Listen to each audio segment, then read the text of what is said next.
Secret des tout-dits, voici les parents biologiques de Franck Biya. Balangounou Daniel Saint-Yves, le très proche collaborateur de Paul Biya, livre les secrets des tout-dits dans son livre 100% publié en exil.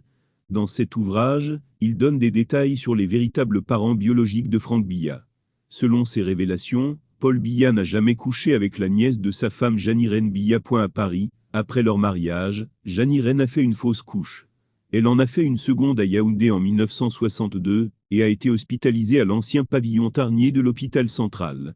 En fait, son époux était défaillant au plan génital, il avait des insuffisances sur ce plan, il n'était pas incapable d'engrosser une femme, mais ces insuffisances génitales faisaient qu'une grossesse ne puisse pas être normalement constituée. Dès lors, elle était vouée à un relâchement.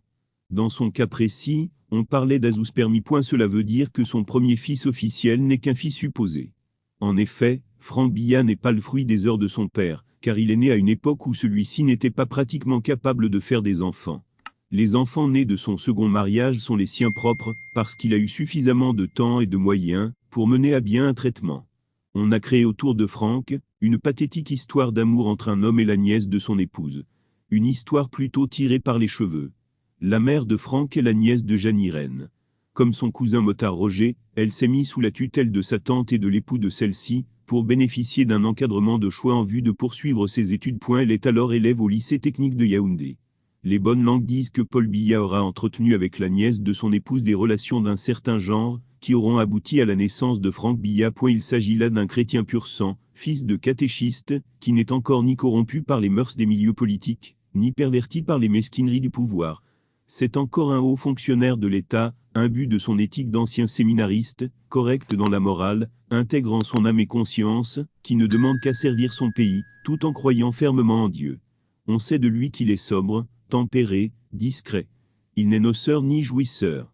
Au départ, c'est un homme rangé, qui a tout à fait le sens de la famille. Certes, il cumule aussi des défauts et des imperfections, mais pas au point de succomber au charme d'une enfant grandissant dans sa maison, et placé sous sa tutelle.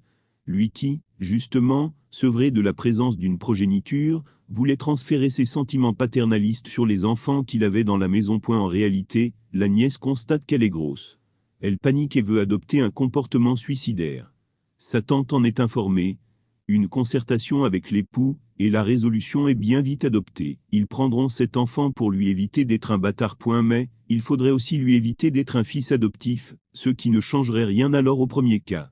Fondamentalement, il n'y a pas de problème à ce qu'il reste l'enfant de sa mère, car on ne pourrait jamais le passer pour le fils de Jeanne-Irène, dont personne n'aura été témoin de la grossesse. Par contre, il a absolument besoin d'un père, pour ne pas être fils naturel. Paul Biya, qui a fortement et désespérément envie d'un enfant, accepte de donner son nom à celui qui naîtra, et de le reconnaître. C'est donc ainsi que le fils de la nièce de Jeanne-Irène Biya, fruit inopportun d'une relation sexuelle, comme tant d'autres, aura le bonheur d'être reconnu par le mari de la tante de sa mère, pour devenir alors celui qui est aujourd'hui le non moins célèbre Franck Biya. L'entourage du président étant devenu essentiellement homosexuel, Jeanne-Irène commence à sentir un fossé se creuser, et s'élargir progressivement entre elle et lui. Le chef de l'État ne se gêne d'ailleurs pas pour elle, car il peut aller et venir, avec des hommes au palais, comme bon lui semble. Ses partenaires se comptent dans son entourage immédiat essentiellement, et parmi ses collaborateurs et autres personnalités de l'État. Par cette pratique, il est convaincu qu'il développe son énergie psychique et son champ magnétique. Pour un chef d'État, pense-t-il, cela compte énormément. Et pour que cela rapporte davantage, il faut le faire très souvent, trop souvent, quitte à mettre son épouse mal